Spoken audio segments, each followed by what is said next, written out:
Hello everyone, বহুদিন পরে আবার একটা ক্লাসে এসেছি আমরা, যে ক্লাসে আমরা নিট এর প্রিভিয়াস ইয়ার কোশ্চেন বা PYQ ডিসকাশন করব। খুব লিমিটেড কিছু PYQ নিয়ে এসেছি, মোটামুটি 18 থেকে 20টা। বেশিরভাগ কোশ্চেনই বেশিরভাগ ক্ষেত্রে রিপিটেড হয়, তাই সেক্ষেত্রে সব কোশ্চেন নিয়ে আসা বোকামি হয়ে যাবে। আর বেশিরভাগ ক্ষেত্রে এমন কিছু কোশ্চেন থাকে যেগুলো ইজি আছে, যে ইজি কোশ্চেনগুলো মানে এক ঝলকেই করে নেওয়া যায়। এমনও কিছু কোশ্চেন আছে যেগুলো অনেক আগের সিলেবাসের আসে, যেমন প্রথম যে কোশ্চেনটা 1989-এর কোশ্চেন, তবুও 1989-এর এই কোশ্চেনটা কিন্তু মোটামুটি এখনও আসে। কিন্তু এমনও কোশ্চেন আছে যেগুলো 1880, 1885, 1890, 97 এরকম টাইপের যে সমস্ত সময় কিছু কোশ্চেন যেগুলো এখন আর সেই সিলেবাস অনুযায়ী এখন আর আসে না।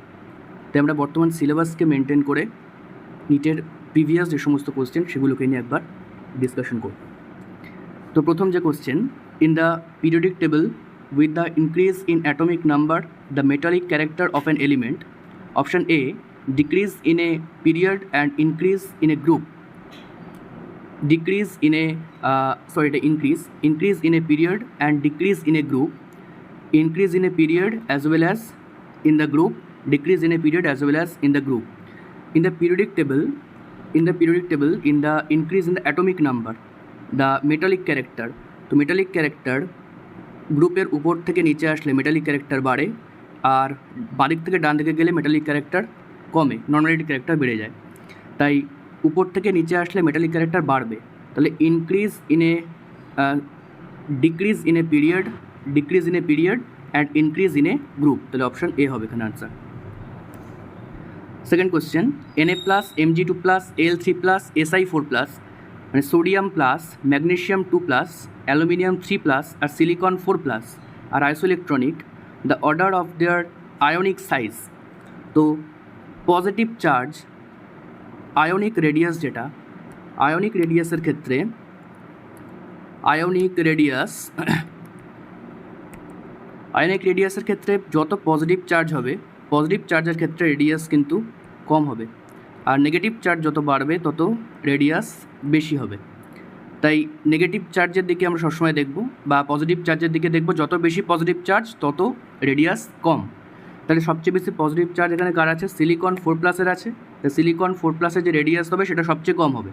তাহলে এখানে সবচেয়ে বেশি যেটা আছে এই দুটো, তাহলে এই দুটো তো প্রথমেই ক্যান্সেল হয়ে গেল, এ আর ডি, এই দুটো হবে না। তারপরে এখানে আছে সিলিকন 4+ সবচেয়ে কম আছে এই দুটোতে। এবার তাহলে সোডিয়ামের সবচেয়ে পজিটিভ চার্জ সবচেয়ে কম, তাহলে পজিটিভ চার্জ সবচেয়ে কম হওয়ার জন্য রেডিয়াস সবচেয়ে বেশি হবে। তাহলে এখানে সবচেয়ে বেশি রেডিয়াস কার আছে? সোডিয়ামের, এই অপশানটাতে আছে, সোডিয়ামের সবচেয়ে বেশি, তাহলে অপশান সি হবে এখানে আনসার। তাহলে সোডিয়াম প্লাস সবচেয়ে বেশি, তারপরে ম্যাগনেশিয়াম 2+, তারপরে অ্যালুমিনিয়াম 3+, তারপরে সিলিকন 4+। নেক্সট কোশ্চেনে, one of the characteristic properties of non-metals is that they are reducing agents, form basic oxides, form cations by electron gain, are electronegative। তাহলে নন মেটালস কোন দিকে থাকে? এদিকে 16, এদিকে 17, এই সমস্ত গ্রুপগুলো যেগুলো 15, 16, 17 এই সমস্ত গ্রুপে যেগুলো আছে সেগুলো সবই নন মেটাল। তো নন মেটালের ক্ষেত্রে কী বলছে? আর রিডিউসিং এজেন্ট। যে রিডিউসিং এজেন্ট হতে গেলে কী করতে হবে? রিডিউসিং এজেন্ট মানে হলো অন্যকে রিডিউস করা। এই যে আমাদের মেটালটা বা আমাদের এই যে কম্পাউন্ডটা যেটা রয়েছে, এবার এখানে অন্য একটাকে, আমাদের এলিমেন্ট এটা, অন্য একটা এলিমেন্টকে, এটা E1, এটা E2, এই এলিমেন্টকে যদি রিডিউস করতে হয় তাহলে একে ইলেকট্রন দিতে হবে, তাহলে অন্যকে রিডিউস করতে গেলে নিজেকে অক্সিডাইজ হতে হবে, মানে একে অক্সিডাইজ হতে গেলে একে ইলেকট্রন ত্যাগ করতে হবে। কিন্তু নন মেটালরা কি ইলেকট্রন ত্যাগ করে না, তারা ইলেকট্রন গেইন করে। যেমন ক্লোরিন -, ফ্লুরিন -, অক্সিজেন 2-, এগুলো ইলেকট্রন গেইন করে, অর্থাৎ এরা সবসময় নিজেরা রিডিউস হয় কিন্তু অন্যকে রিডিউস করে না, তাই এরা oxidising agent, not reducing agent. Reducing agent যেটা আছে এটা রিডিউসিং এজেন্ট নয়, এরা অক্সিডাইজিং এজেন্ট, ভুল, এরা অক্সিডাইজিং এজেন্ট। তারপরে কী আছে? Form basic oxides. কিন্তু বেসিক অক্সাইডস কারা তৈরি করে? যারা মেটালসরা, প্রথম 1, 2 alkali metals, alkali earth metal, 1 আর 2 যেগুলো আছে সেগুলো কিন্তু তারা বেসিক অক্সাইডস তৈরি করে, যেগুলো মেটাল অলওয়েজ মেটাল যেগুলো তারা বেসিক অক্সাইড তৈরি করে। কিন্তু যদি এখন বলা হয় তাহলে অ্যাম্ফোটেরিক অক্সাইড কারা তৈরি করে? যারা ঠিক এর মাঝামাঝি থাকে, মাঝামাঝি যে পজিশনটা আছে সেখানে তারা কী করে? অ্যাম্ফোটেরিক অক্সাইড আর যারা নন মেটাল যেগুলো আছে, নন মেটালের ক্ষেত্রে কিন্তু তারা অ্যাসিডিক অক্সাইড তৈরি করে। কেন? কারণ যত ডান দিকে যাব তাদের ক্ষেত্রে অক্সিডাইজিং নাম্বার বা অক্সিডেশন নাম্বারটা বাড়বে। যেমন HClO4 এর অক্সিডেশন নাম্বারটা কত হবে? -8, এটা +7 হয়ে যাবে অক্সিডেশন নাম্বার। তাহলে অক্সিডেশন নাম্বার যত বাড়বে তত অ্যাসিডিক অক্সাইড তৈরি করবে। তাহলে বেসিক অক্সাইডটা হবে না, অ্যাসিডিক অক্সাইড হবে এটা। তাহলে এটাও অপশানটা ক্যান্সেল। ফর্ম ক্যাটায়ন্স বা ইলেকট্রন গেইন, তাহলে নন মেটালের ক্ষেত্রে কী বলছে? ফর্মস ক্যাটায়ন্স বা ইলেকট্রন গেইন। ইলেকট্রন গেইন করলে ক্যাটায়ন তো কখনোই তৈরি হয় না, ইলেকট্রন গেইন করলে অ্যানায়ন তৈরি হয়, তাহলে এটাও গেল। যে আর ইলেকট্রোনেগেটিভ, হ্যাঁ অবশ্যই ইলেকট্রোনেগেটিভ, কারণ ফ্লুরিন, ক্লোরিন, ব্রোমিন বা এদিকে অক্সিজেন, নাইট্রোজেন যা আছে এগুলো সবাই তো ইলেকট্রোনেগেটিভ। তাহলে সেক্ষেত্রে অপশান ডি হবে আনসার আমাদের, অপশান ডি। তারপরে কী আছে? The first ionization potential in electron volt of beryllium and boron respectively আর। তো এখানে প্রথমে এই যে ভ্যালুগুলো দেখি আমাদের ঘাবড়ে যায়, যে ভ্যালুগুলো তোমাদের মনে নেই, ভ্যালুগুলো কীভাবে পারবো? অপশন আমরা প্রথম থেকে ছেড়ে দিই কোশ্চেনটা, কিন্তু আসলে এরকমভাবে করলে হবে না, এটাকে বুদ্ধি খাটাতে হবে। যে আয়োনাইজেশন পোটেনশিয়াল বা আয়োনাইজেশন এনার্জির ক্ষেত্রে বোরন আর বেরিলিয়ামের কি সেম? বোরন আর বেরিলিয়ামের কি আয়োনাইজেশন এনার্জি সেম? অবভিয়াসলি নয়। এবার কার বেশি? এবার যেহেতু দুটো সমান নয়, সমান নয়, তাহলে এক্ষেত্রে সমান কার আছে এখানে? অপশানে সমান আছে, এটা সমান আছে, এটা সমান আছে, তাহলে বি আর সি তো অবভিয়াসলি কাটা যাবে, এটা দুটো হবে না। এবার বোরন আর বেরিলিয়ামের মধ্যে ইলেকট্রন বিন্যাস কীরকম আছে কার? বোরনের ইলেকট্রন বিন্যাস, বোরন তো 5 আর বেরিলিয়াম তো 4, তাহলে বোরনের ক্ষেত্রে 1s2 2s2 2p1, আর বেরিলিয়ামের ক্ষেত্রে 1s2 2s2 2p নেই। তাহলে এখানে বোরনের বেরিলিয়ামের যেটা 2s2 আছে, 2s2 এর ক্ষেত্রে কী হচ্ছে? Half field. তাহলে হাফ ফিল্ড হওয়ার জন্য এর ক্ষেত্রে এর আয়োনাইজেশন এনার্জিটা বেশি হয়ে যায়। তাহলে বেরিলিয়ামের আয়োনাইজেশন এনার্জি বেশি। তাহলে বেরিলিয়ামের বেশি এখানে কোনটা আছে? বেরিলিয়াম প্রথমে দেওয়া আছে যেহেতু, তাহলে বেশি কোথায় আছে? 9.32 প্রথমে আছে বেশি, আর বোরনের ক্ষেত্রে 8.29 কম আছে, তাহলে অপশান ডি হবে। ভ্যালু মনে রাখলেও পড়ে যাবে, ভ্যালু মনে না রাখলেও এখানে আমরা যে এই জায়গাতে করতে পারি ইলেকট্রন বিন্যাস দিয়ে 1s2 2s2 হবে বেরিলিয়ামের, সেক্ষেত্রে তার হাফ ফিল্ড হয়ে যাওয়ার জন্য আয়োনাইজেশন এনার্জি বেশি হবে, তাই বেরিলিয়ামের বেশি, বোরনের কম, অপশান ডি। এবার আছে correct order of first ionization potential IP এবং the following elements Be, boron, carbon, nitrogen, oxygen. তাহলে এখানে বেরিলিয়াম আর বোরন একই কোশ্চেন, যেটা আমরা এক্ষুনি দেখলাম যে আইই সেটা কার বেশি হয়? আইই কার বেশি হয়? বেরিলিয়াম আর বোরনের মধ্যে বেরিলিয়ামের বেশি হয়, এটা কিন্তু একটা এক্সেপশন, এটা মনে রাখতে হবে, বেরিলিয়ামটা কিন্তু বেশি। তাহলে বেরিলিয়ামের ক্ষেত্রে প্রথমে কী আছে? বেরিলিয়াম বেশি, এই অপশান প্রথম দুটো হবে, এখানে হবে না, সিআরডি তো প্রথমে বাদ চলে গেল, সিআরডি হচ্ছে না। তাহলে বোরনের চেয়ে বেরিলিয়ামের বেশি। এবার আর একটা এক্সেপশন আছে, নাইট্রোজেনের অক্সিজেনের চেয়ে কিন্তু নাইট্রোজেনের আয়োনাইজেশন এনার্জি বেশি হয়। কেন? কারণ এর হাফ ফিল্ড ইলেকট্রন বিন্যাস আছে। কীরকম দেখা যায়? 1s2 2s2 2p3 এটা হচ্ছে নাইট্রোজেনের। তাহলে 2p3 যেটা পাওয়া যাচ্ছে এটা তো হাফ ফিল্ড, 2p3 তো হাফ ফিল্ড। তাহলে 2p3 ক্ষেত্রে যখন এটা হাফ ফিল্ড হয়ে গেল, তাহলে হাফ ফিল্ড হয়ে যাওয়ার ফলে বেশি সুস্থিত হয়ে গেল। একই রকম বেরিলিয়াম আর নাইট্রোজেনের এক্সেপশনটা কিন্তু এক্সেপশন নয় অ্যাকচুয়ালি, এটাও একটা রিজন যে বেরিলিয়াম আর নাইট্রোজেনের ক্ষেত্রে দুটোরই হাফ ফিল ইলেকট্রন বিন্যাস, বেরিলিয়ামের ক্ষেত্রে ফুল ফিল ইলেকট্রন বিন্যাস, আগেরটা তাহলে ভুল বলেছে ওটা একটু, যেখানে 1s2 আছে, তো 1s2 হচ্ছে ফুল ফিল্ড।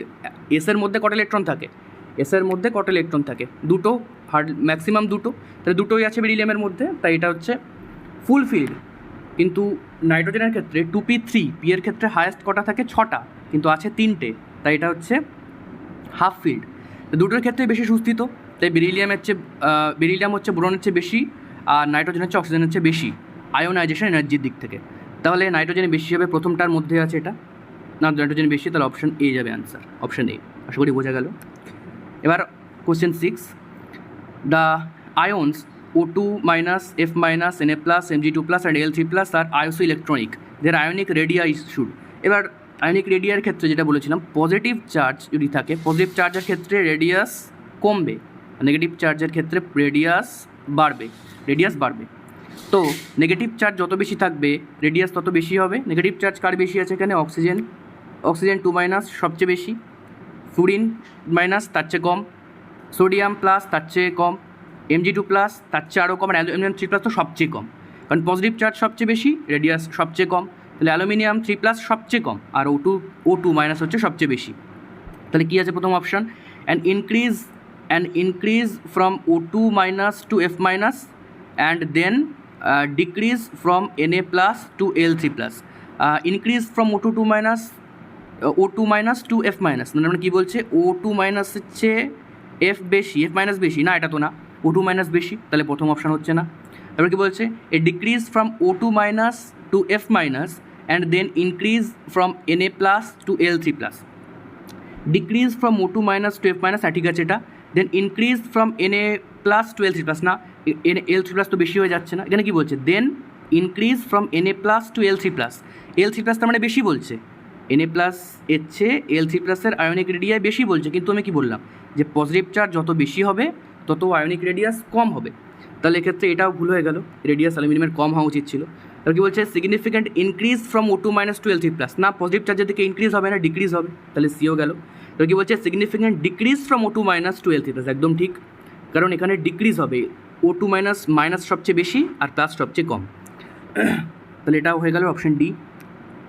এরপরে আসছে আয়নিক রেডিয়াই, এটা CBSE IPMT 2004-এ, আয়নিক রেডিয়াই আর inversely proportional to effective nuclear charge, একদম ঠিক, inversely proportional to effective nuclear charge, মানে কীরকম, এই যে নিউক্লিয়াস রয়েছে, এই নিউক্লিয়াসের থেকে এখন এর চারপাশে ধরলাম, আচ্ছা আমি একটা এক্সাম্পল দিয়ে বলি, যে সোডিয়াম আর সোডিয়াম প্লাস, এখন সোডিয়ামের মধ্যে কত ইলেকট্রন আছে, সোডিয়াম 11, এখানে হচ্ছে 23, তাহলে সোডিয়ামের মধ্যে 11টা প্রোটন আছে, আর 11টা ইলেকট্রন আছে। সোডিয়ামের প্লাসের ক্ষেত্রে কী আছে, 11টা প্রোটন আছে আর 10টা ইলেকট্রন আছে, কারণ পজিটিভ মানে একটা ইলেকট্রন বেরিয়ে গেছে, ঠিক আছে। তাহলে এখানে 11টা প্রোটন 11টা ইলেকট্রনকে আকর্ষণ করছিল, এবার এখানে 11টা প্রোটন 10টা ইলেকট্রনকে আকর্ষণ করছে, তাহলে কোন আকর্ষণটা বেশি হবে, এখানের আকর্ষণটা দেখো 11/11 মানে 1, কিন্তু এখানে কি, এখানে হচ্ছে 11/10 প্রতি ইলেকট্রনের কতটা আকর্ষণ হচ্ছে, তাহলে এখানে 1 আর এখানে 1.1, তাহলে কোনটা বেশি, এটা বেশি, তাহলে এক্ষেত্রে এর ইফেক্টিভ নিউক্লিয়ার চার্জ যেটা, মানে প্রতি ইলেকট্রনের প্রতি কতটা চার্জ আসছে, এখানে প্রতি একটা ইলেকট্রনের প্রতি একটা করে চার্জ প্রোটনের আকর্ষণ হচ্ছিল, কিন্তু এখানে প্রতি একটা ইলেকট্রনের প্রতি 1.1 প্রোটনের আকর্ষণ হচ্ছে, তাহলে এখানে আকর্ষণটা বেশি, তাহলে এখানের যে আকর্ষণটা যখন বেশি হবে তখন এই যে নিউক্লিয়াস থেকে এর যে আকর্ষণটা যত বেশি হবে তত ভিতরে টানবে, তত এর যে রেডিয়াসটা কমতে থাকবে, রেডিয়াস কমে যাবে, তাহলে আলটিমেটলি আমরা বলতে কী পারি এখানে, যে রেডিয়াসটা ইনভার্সলি প্রপোর্শনাল হচ্ছে জেড এফেক্টিভ বা effective nuclear charge, Z effective, তাহলে প্রথমটা যেটা ইনভার্সলি প্রপোর্শনাল ওটা ঠিক আছে, অপশানেই আনসার হবে। এবার হচ্ছে identify the correct order of the size of the following, এটা CBSE IPMT 2007-এর, এটাও একই রকম ওই কোয়েশ্চেন, প্লাস আর মাইনাস দিয়ে করতে হবে, প্লাস তার মানে সবচেয়ে কম আর মাইনাস সবচেয়ে বেশি, তাহলে +2 সবচেয়ে বেশি আছে এখানে, তাহলে 2+টা সবচেয়ে কম হবে আর 2- সবচেয়ে বেশি হবে এইটা, তাহলে 2+, আচ্ছা এখানেও একটা আছে 2+, এখানে সবচেয়ে কম আছে, এখানেও 2- সবচেয়ে বেশি আছে, তাহলে এবার এখানে এই যে পটাশিয়াম আর আর্গন এই দুটোর মধ্যে সমস্যা হচ্ছে, এই দুটো, এবার একটা জিনিস যে নোবেল গ্যাসের কিন্তু যে রেডিয়াসটা সেটা সবচেয়ে বেশি হয়, নোবেল গ্যাসের রেডিয়াসটা সবচেয়ে বেশি হয়, কেন, কারণ তাদের মধ্যে কিন্তু কোনো আয়নিক রেডিয়াস পাওয়া যায় না, তাদের মধ্যে ভ্যান ডার ওয়ালস রেডিয়াস পাওয়া যায়, সেটা সবচেয়ে বেশি হয়, তাই ক্ষেত্রে যেটা হবে আর্গনটা বেশি চলে যাবে, তাই এখানের যে আনসারটা সেটা বি হবে, সরি বোঝা গেল। এখানে কিন্তু এখানে এইটারও প্রথম দুটো সেম আছে, এখানেও প্রথম দুটো সেম আছে, এখানে এর যে প্রথম দুটো এখানেও সেম আছে, এখানেও সেম আছে, এখানেও লাস্টেরটা সেম আছে, কিন্তু মেন সমস্যা হচ্ছে এই দুটো নিয়ে, K+ আর্গন আর আর্গন K+, এবার আর্গনেরটা বেশি হবে, আর্গনের যে রেডিয়াস সেটা পটাশিয়াম প্লাসের চেয়ে বেশি হবে, কারণ আর্গনের মধ্যে ভ্যান ডার ওয়ালস আকর্ষণ বল পাওয়া যায়, সেই জন্যে এর যে রেডিয়াসটা সেটা বেশি হয়ে যাবে, তাহলে অপশান বি যাবে answer. Which one of the following electronic configuration of an atom has the lowest ionization enthalpy? তাহলে লোয়েস্ট আয়নাইজেশন এনথালপি বের করতে হবে। এবার প্রথমটার ক্ষেত্রে 1s2 2s2 2p5 5 ইলেকট্রন আছে পি এর মধ্যে, অনেক বেশি আয়নাইজেশন এনার্জি হবে। তারপরে কী আছে 1s2 2s2 2p3, ওরে বাবা এটা তো হাফ ফিল্ড আছে, তাহলে এটা তো হবেই না হাফ ফিল্ডের ক্ষেত্রে। তারপরে ডি এর ক্ষেত্রে কী আছে 1s2 2s2 2p6, এটা তো ফুল ফিল্ড, এটা তো অনেক বেশি, এটা হবে না। লোয়েস্ট চেয়েছে আমাদেরকে, এটা তো বেশি হবে, এই দুটো বিডি হলো না।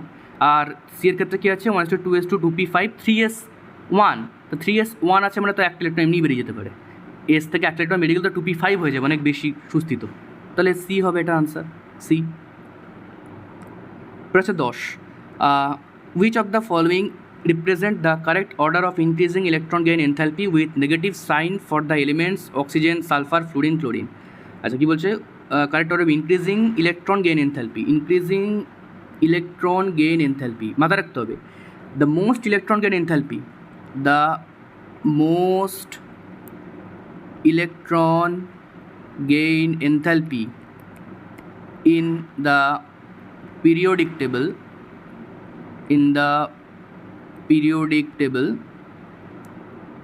has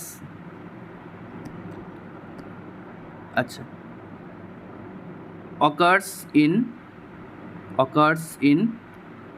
chlorine. এই ক্লোরিনটা মাথায় রাখতে হবে কিন্তু, ক্লোরিনের ক্ষেত্রে ইলেকট্রন গেইন এনথালপি সবচেয়ে বেশি হয়। এবার ফ্লুরিনের ক্ষেত্রে ইলেকট্রোনেগেটিভিটি সবচেয়ে বেশি হওয়া সত্ত্বেও ফ্লুরিনের কিন্তু ইলেকট্রন গেইন এনথালপি সবচেয়ে বেশি হয় না, কারণ তার সাইজ ছোট, ইলেকট্রন রিপালশন হয়, 3টে ইলেকট্রন পেয়ার আছে, রিপালশন হওয়ার জন্য সেক্ষেত্রে ইলেকট্রনটা সে একটা বাড়তি ইলেকট্রন নিতে পারে না। কিন্তু ক্লোরিনের ক্ষেত্রে তার সাইজটা একটু বড়, নিচে আছে, তাই তো সেক্ষেত্রে একটা ইলেকট্রনকে স্থান দিতে পারে। তাই পুরো পিরিয়ডিক টেবিলের মধ্যে সবচেয়ে বেশি কিন্তু ইলেকট্রন গেইন এনথালপি ক্লোরিনের। তাই ক্লোরিন যেখানে থাকবে সেটা একদম অপশন হবে ফার্স্ট, ক্লোরিন সবার আগে, তাহলে ক্লোরিন এখানে সবার আগে আছে এই দুটোতে, তাহলে এ আর ডি হলো না। এবার তারপরে কী আছে অক্সিজেন, সালফার, ফ্লুরিন। এবার ফ্লুরিন তো তার নিচে আসবেই, ক্লোরিনের আগে তো ফ্লুরিন আসবেই, তাহলে অপশন বি যাবে answer, option B. 11, the species argon, potassium and calcium 2+ contain the same number of electron. সেই আইসোইলেকট্রনিক, এই পুরো চ্যাপ্টার থেকে আইসোইলেকট্রনিক স্পিসিস দিয়ে কোশ্চেন সবচেয়ে বেশি পরিমাণে এসছে, আইসোইলেকট্রনিক স্পিসিস দিয়ে ঘুরিয়ে ফিরিয়ে একই টাইপের, কিন্তু এই যে পজিটিভ আর নেগেটিভ ধারণা রাখতে হবে, যে পজিটিভ যখন থাকবে, পজিটিভ যত বেশি থাকবে তত তার রেডিয়াস কম, আর নেগেটিভ যত বেশি থাকবে তার রেডিয়াস সবচেয়ে বেশি। The species argon, potassium and calcium 2+ contain the same number of electrons. In which order do their radii increase? তাহলে ক্যালসিয়াম 2+ আছে মানে সবচেয়ে কম হবে, তাই 2+ এখানেও আছে সবচেয়ে কম, এখানেও আছে, এখানেও আছে সবচেয়ে কম। এবার আগেরটা যেটা বলেছিলাম যে পটাশিয়াম আর আর্গনের মধ্যে কোনটা বেশি হবে, আর্গন বেশি হবে, আর্গনের বেশি হবে, কারণ আর্গনের ক্ষেত্রে তার যে রেডিয়াসটা সেটা ভ্যান ডার ওয়ালস রেডিয়াস, সেজন্য সবচেয়ে বেশি হবে, কারণ নোবেল গ্যাস আর্গন, তাহলে সি এ যাবে অ্যান্সার, সি। এরপরে কী আছে, in which of the following options the order of arrangement does not agree with the, does not agree মানে কিন্তু ভুল বের করতে হবে আমাদেরকে, does not agree with the variation of property indicated against it. কী বলছে, boron, carbon, nitrogen, oxygen increasing first ionization enthalpy. আচ্ছা নাইট্রোজেনের চেয়ে অক্সিজেন বেশি বলছে, তাহলে এটা ভুল, তো অক্সিজেনের চেয়ে নাইট্রোজেন বেশি হওয়া উচিত, অক্সিজেনের চেয়ে নাইট্রোজেন বেশি হওয়া উচিত, তাহলে এটা ভুল হয়ে গেল, তাহলে অপশানে একটা গেল। তারপরে কী বলছে, iodine, bromine, chlorine, fluorine increasing electron gain enthalpy. না, ফ্লুরিনের তো বেশি নয়, ক্লোরিনের সবচেয়ে বেশি, আগেরটাতেই বললাম, আগের স্লাইডেই বললাম যে ক্লোরিনের কিন্তু পিরিয়ডিক টেবিলের মধ্যে সবচেয়ে বেশি আয়নিক ইলেকট্রন গেইন এনথালপি, ফ্লুরিনের কিন্তু হয় না। ফ্লুরিনের ইলেকট্রোনেগেটিভিটি সবচেয়ে বেশি হওয়া সত্ত্বেও ক্লোরিনের কিন্তু ইলেকট্রন গেইন এনথালপি সবচেয়ে বেশি হয়, কারণ ফ্লুরিনের ছোটো সাইজ, তাহলে এখানে এটাও ভুল হয়ে গেল। তারপরে কী আছে, lithium, sodium, potassium, rubidium increasing metallic radius. উপর থেকে নিচে আসলে রেডিয়াস বাড়বেই অবশ্যই, পিরিয়ড থেকে উপর থেকে নিচে আসবে। লিথিয়াম, সোডিয়াম, পটাশিয়াম, রুবিডিয়াম, এগুলো যা যা আছে পরপর, এগুলো তো অবশ্যই হবে, উপর থেকে নিচে আসলে বাড়বে, এটা ঠিক আছে। অ্যালুমিনিয়াম 3+, Mg2+, Na+, F-, আর ইনক্রিজিং আয়নিক রেডিয়াস, হ্যাঁ পজিটিভ চার্জ সবচেয়ে বেশি আছে, অ্যালুমিনিয়ামটা সবচেয়ে কম হবে, আর এই নেগেটিভ চার্জের সবচেয়ে বেশি হবে, এটাও ঠিক আছে। তাহলে এখানে কিন্তু অপশন এ আর বি দুটোই যাবে আনসার, অপশন এ আর বি দুটোই যাবে। 13, the correct order of atomic radii in group 13 elements is, correct order of atomic radii। এবার এখানে বোরন তো সবার আগে আছেই, তাহলে এর পুরো গ্রুপ ওয়াইজটা একটু দেখে নিই, গ্রুপে কী কী আছে, boron, aluminium, gallium, indium, thallium, এগুলো উপর থেকে নিচে আছে। এবার সাধারণত আমাদের যেটা ক্লাস 10 লেভেলের যেগুলো ধারণা আমরা দেখেছি যে উপর থেকে নিচে আসলে কিন্তু রেডিয়াস বাড়ে, কিন্তু এখানে একটা এক্সেপশন আছে অ্যালুমিনিয়াম আর গ্যালিয়ামের মধ্যে।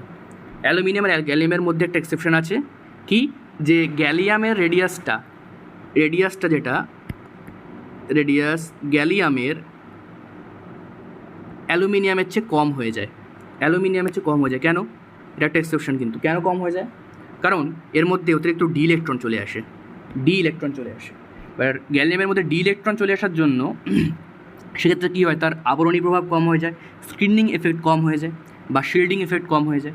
তাহলে শিল্ডিং এফেক্ট কম হয়ে গেলে বেশি পরিমাণে আকর্ষিত হয় কেন্দ্র দ্বারা, ফলে সেক্ষেত্রে তার যে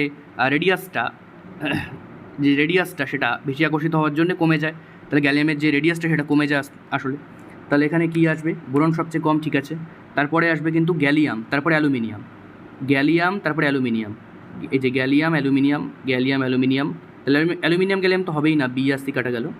এবার তারপরে কী আছে, থ্যালিয়াম ইন্ডিয়াম, না এখানে কোনো এক্সেপশন হয় না, ইন্ডিয়াম থ্যালিয়াম, তাহলে ডি যাবে অ্যান্সার।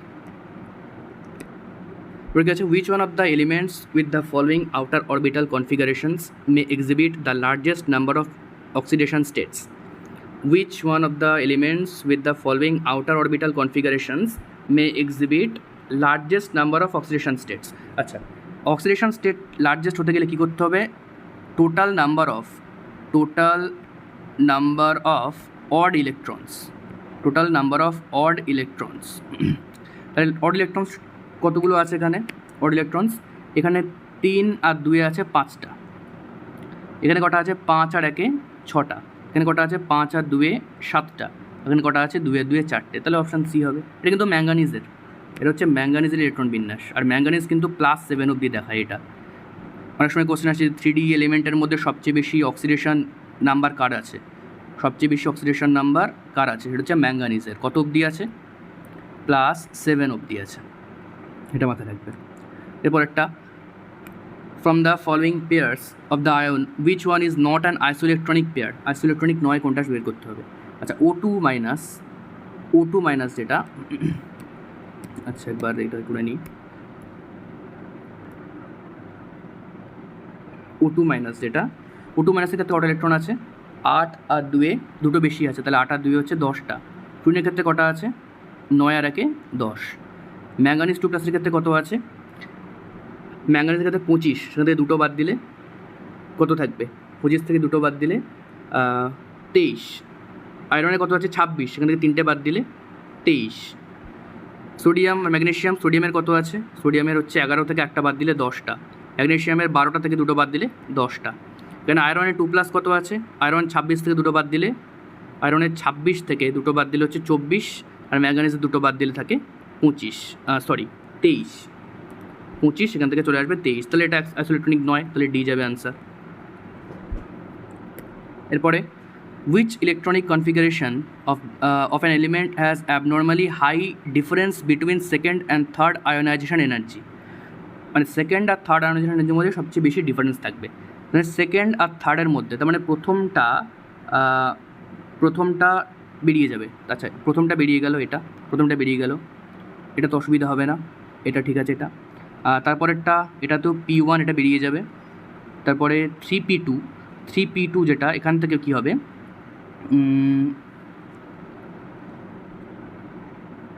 P2 এর দুটো বেরিয়ে যাবে, দুটো বেরিয়ে গেলে সেকেন্ড আর থার্ড যেটা, সেখানে কিন্তু 3s2 চলে আসবে, 3s2 বেশি শক্তিশালী হয়ে যাবে। আচ্ছা, তাহলে 3P2 এখান থেকে দুটো বেরোলে 3s2 আসবে, আর এখান থেকে 3s2 এর দুটো বেরোলে 2p6 আসবে। 2p6 কিন্তু বেশি স্টেবল, কারণ ফুলফিল্ড ইলেকট্রন বিন্যাস P6 এর। তাহলে এক্ষেত্রে কী বলছে, সেকেন্ড আর থার্ডের মধ্যে, IE মানে IE2 আর IE3 এর মধ্যে কিন্তু লার্জ ডিফারেন্স থাকবে। মানে IE2 যেটা, এর পরেই ঠিক যেটা আসবে সেটা কিন্তু একটা স্টেবল কনফিগারেশন চলে আসবে। এবার স্টেবল কনফিগারেশন আসলে কিন্তু সেখানের যে আয়নাইজেশন এনার্জিটা বেশি হয়ে যাবে। তাহলে এখানের এই যে 3s2 যেটা, এই 3s2 এই দুটো যদি বেরিয়ে যায়, তাহলে 2p6 চলে আসবে, আর 2p6 বেশি স্টেবল, তাই ক্ষেত্রে আনসার যাবে হচ্ছে অপশান ডি। এবার কি আসছে, among the following the one which is most basic, সেখানে আনসারটাও চলে এসছে,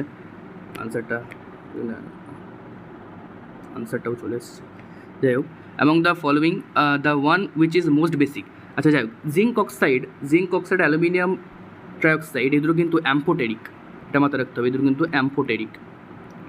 অ্যাম্পোটেরিক। আচ্ছা, অ্যাম্পোটেরিক কারা কারা হয়? অ্যাম্পোটেরিক হয় হচ্ছে zinc, beryllium, aluminium, gallium, Pb আর Sn. Zinc, beryllium, aluminium, Ge gallium না, জার্মেনিয়াম, জিই, পিবি আর এসএন, এই এগুলো কিন্তু তাহলে কী হচ্ছে? অ্যাম্পোটেরিক। তাহলে অ্যাম্পোটেরিকের মধ্যে এই কয়েকটা পড়ে যাচ্ছে। তাহলে অ্যাম্পোটেরিক যেগুলো আছে সেগুলোর কিন্তু তাহলে আমাদের মোস্ট বেসিকের মধ্যে আর পড়বে না। তাহলে মোস্ট বেসিকের মধ্যে এদেরও বাদ চলে গেল। তাহলে ম্যাগনেশিয়াম আর নাইট্রোজেনের মধ্যে ম্যাগনেশিয়াম কিন্তু বেসিক, ম্যাগনেশিয়াম বেসিক, আর নাইট্রোজেনের ক্ষেত্রে তারা অ্যাসিডিক। তাহলে এটা বি আনসার যাবে। Which one of the following আয়ন্স will be smallest in size? এখানে অবশ্যই আনসার চলে এসছে এটারে। স্মলেস্ট ইন সাইজ বা স্মলেস্ট কোনটা আছে? স্মলেস্ট যেটা প্লাস, যেটা সবচেয়ে বেশি, প্লাস যত বেশি আর তত কম। তাহলে প্লাস সবচেয়ে বেশি কার আছে? বি এর আছে। তাহলে বি আনসার যাবে, আর চোখ বুঝে বি আনসার চলে যাবে। আচ্ছা, মোটামুটি এই কতগুলোই আছে। তো নিজের PYQ এর মধ্যে এই কতগুলো কোশ্চেনই সবচেয়ে বেশি মোটামুটি ইম্পর্টেন্ট এবং ভ্যারাইটি আছে এর মধ্যে বিভিন্ন টাইপের ঘুরিয়ে ফিরিয়ে। আর আগে যেটা বলেছিলাম প্রথমেই, যে আগের যে সমস্ত কোশ্চেনগুলো আসতো সেগুলোর কিন্তু এখন আর সিলেবাসের সঙ্গে খুব একটা মিল নেই সবার ক্ষেত্রে। যেমন এই যে কোশ্চেনটা 1996, কিন্তু তবুও এখন এই টাইপের কোশ্চেন আসে আসলে ইলেকট্রনিক স্পিসিস দিয়ে। তো এমন কিছু কিছু আছে যেগুলো কিন্তু খুব একটা বেশি আসে না। তাই এরপরেও তোমরা প্র্যাকটিস করো MTG থেকে বা অন্য কোনো বই থেকে। সেখানে যদি অন্য কোনো সমস্যা হয় তাহলে সেক্ষেত্রে আমাকে কমেন্টে জিজ্ঞেস করতে পারো, বা এর মধ্যেই যদি কোনো সমস্যা হয় তাহলে সেক্ষেত্রে আমাকে কমেন্টে অবশ্যই জিজ্ঞেস করতে পারো। এরপরে আমরা আসবো যে এই পিরিয়ডিক টেবিলের এই চ্যাপ্টারের মধ্যে যেই মেন্সের কোশ্চেন নিয়ে, প্রিভিয়াস ইয়ার কোশ্চেন নিয়ে যতগুলো আছে সেগুলো নিয়ে ডিসকাশন নিয়ে। তো দেন থ্যাংক ইউ।